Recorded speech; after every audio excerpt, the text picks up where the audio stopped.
আসসালামু আলাইকুম রহমতুল্লাহ। নবম ও দশম শ্রেণীর শিক্ষার্থীবৃন্দ, ইসলাম শিক্ষার আর একটা নতুন ক্লাসে তোমাদেরকে স্বাগত জানাচ্ছি। আমি হুমায়ুন কবির। আমরা ধারাবাহিকভাবে এনসিটিবি 2025 শিক্ষাবর্ষের অনুশীলনীগুলো নিয়ে আলোচনা করছিলাম।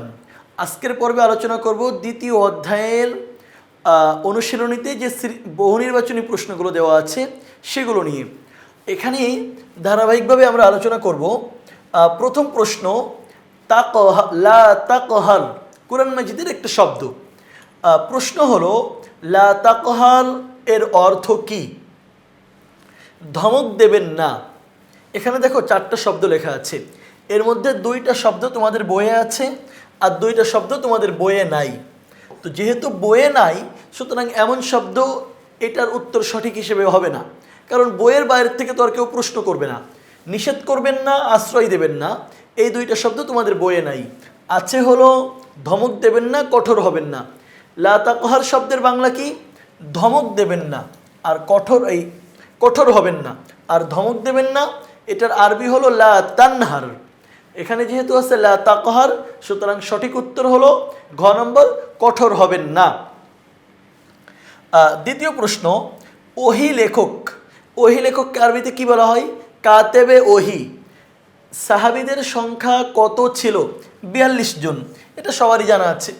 এখান থেকে আরেকটা প্রশ্ন আসতে পারে যে ওহি লেখক সাহাবীদের প্রধান কে ছিলেন? যায়েদ বিন সাবিত রাদিয়াল্লাহু আনহু। এটা এখানে নাই, বলে দিলাম। তাহলে ওহি লেখক সাহাবীদের সংখ্যা কতজন ছিল? 42 জন। মাক্কি সূরার বৈশিষ্ট্যে বর্ণনা করা হয়েছে, এখানে যে 3টা বৈশিষ্ট্য আছে এর মধ্যে 3টাই বা 2টা বা কোনো একটা, কোনটা মাক্কি সূরার বৈশিষ্ট্যে বর্ণনা করা হয়েছে? শিরিক কুফরের পরিচয়। এটা খুব বেশি করে মাক্কি সূরাতে বর্ণনা করা হয়েছে, কারণ মাক্কি সূরার মূল আলোচনাটাই শিরিক কুফরকে কেন্দ্র করে। মুনাফিকদের ষড়যন্ত্রের কথা না, মুনাফিকদের ষড়যন্ত্রের কথা হলো মাদানী সূরাতে বলা হয়েছে, কারণ মক্কাতে কোনো মুনাফিক তো ছিল না, হয়তো মুসলিম ছিল, না হলে মুশরিক ছিল, কাফের ছিল। মুনাফিক মূলত শুরু হয়েছে মদিনাতে।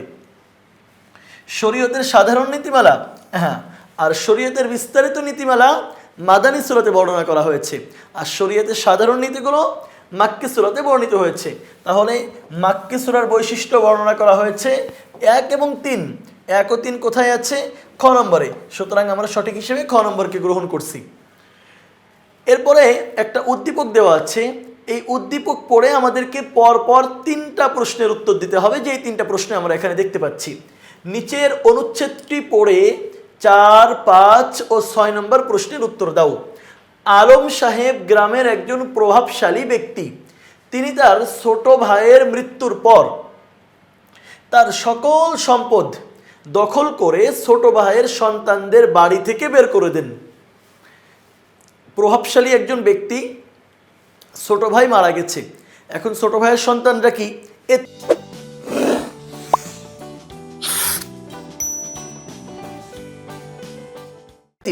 তাদেরকে বাড়ি থেকে বের করে দিয়েছে, মানে এতিমদেরকে সে বাড়ি থেকে বের করে দিয়েছে অন্যায়ভাবে, জুলুম করে। কারণ ছোট ভাইয়ের বাড়ি থেকে সন্তানদেরকে বের করে দেওয়া, প্রভাব দেখিয়ে, এটা অবশ্যই জুলুম। প্রশ্ন হলো 4 নম্বর, আলম সাহেবের কাজের মাধ্যমে কাদের অধিকার ক্ষুণ্ণ হয়েছে? গরিবদের না, অসহায়দেরও না, বঞ্চিতদেরও না। সে মূলত এতিমদেরকে বাড়ি থেকে বের করে দিয়েছে, কারণ ছোট ভাই যখন মারা গেছে তখন ছোট ভাইয়ের সন্তানরা এতিম হয়ে গেছে, এখন সেই এতিমদেরকে সে তার প্রভাব দেখিয়ে বাড়ি থেকে বের করে দিয়েছে। সুতরাং আলম সাহেবের কাজের মাধ্যমে যাদের অধিকার ক্ষুণ্ণ হয়েছে তারা হলো এতিম। সুতরাং গ নম্বর উত্তর সঠিক। আলম সাহেবের কাজের মাধ্যমে শরীয়তের কোন উৎসের বিধান লঙ্ঘিত হয়েছে? শরীয়তের উৎস কয়টা আগে এটা জানতে হবে। শরীয়তের উৎস হলো 4টা, কোরআন, হাদিস, ইজমা, কিয়াস। প্রশ্ন হলো কোন উৎসের, এই 4টার কোন উৎসের বিধান লঙ্ঘিত হয়েছে? এতিমদেরকে ধমক দিতে, এতিমদের সাথে খারাপ ব্যবহার না করতে আল্লাহ রাব্বুল আলামিন সরাসরি বলেছেন, ওয়া আম্মাস সাইলা ফালা তুআম্মাল ইয়াতীমা ফালা তাকহার, যে তোমরা এতিমদেরকে ধমক দিও না, তাদের সাথে রূঢ় ব্যবহার করো না। তাহলে আমরা এখানে দেখতে পাচ্ছি যে আলম সাহেবের কাজের মাধ্যমে শরীয়তের কোন উৎসের বিধান লঙ্ঘন হয়েছে? আল্লাহর কালামের, অর্থাৎ কোরআন মাজিদের। সঠিক উত্তর হলো ক, কোরআন মাজিদ। এরপরে 6 নম্বর প্রশ্ন হলো, শরীয়তের দৃষ্টিতে আলম সাহেব হবেন তিনি যে এতিমদেরকে বের করে দিলেন, কোরআনের আয়াত লঙ্ঘন করলেন, এখন তিনি কি হবেন? ফাসিক, মুনাফিক, কাফির নাকি জালিম? দেখো, তিনি কোরআনের আয়াত মানেননি কিন্তু অস্বীকার করেননি, সুতরাং অস্বীকার না করলে তো কেউ আর কাফির হয় না। হ্যাঁ, কোরআনের আয়াতকে লঙ্ঘন করা, অমান্য করা এটা বড় ধরনের অপরাধ, কিন্তু কুফুরি তো আর তিনি করেন নাই। কুফুরি মানে তো অস্বীকার করা, সরাসরি অধ্যত্ব প্রকাশ করা, তিনি তো এমন কিছু করেননি। সুতরাং খ নম্বর সঠিক না, ফাসিক সঠিক না, এখানে মুনাফিকের কোনো কিছু নাই। তাহলে সঠিক উত্তর কি হবে? জালিম, যে তিনি যে কাজ করেছেন এতিমদেরকে বাড়ি থেকে বের করে দিয়ে তিনি মূলত জুলুম করেছেন। সুতরাং সঠিক উত্তর হলো ঘ নম্বর, জালিম। আমরা এখানে মোট 6টা প্রশ্ন নিয়ে কথা বললাম। লা তাকহার শব্দের অর্থ কি? কঠোর হবেন না। ওহী লেখক সাহাবীদের সংখ্যা কতজন? 42 জন। এখানে আমরা আরও একটা প্রশ্নের উত্তর দিয়েছি যে প্রধান ওহী লেখক কে ছিলেন? যায়েদ বিন সাবিত রাদিয়াল্লাহু আনহু। মাক্কি সূরার বৈশিষ্ট্য বর্ণনা করা হয়েছে কুফুর, শিরিকের পরিচয় এবং শরীয়তের সাধারণ নীতিমালা। খ নম্বর, নিচের অনুচ্ছেদটি পড়ো, 4, 5 নম্বর 6 নম্বর প্রশ্নের উত্তর দাও।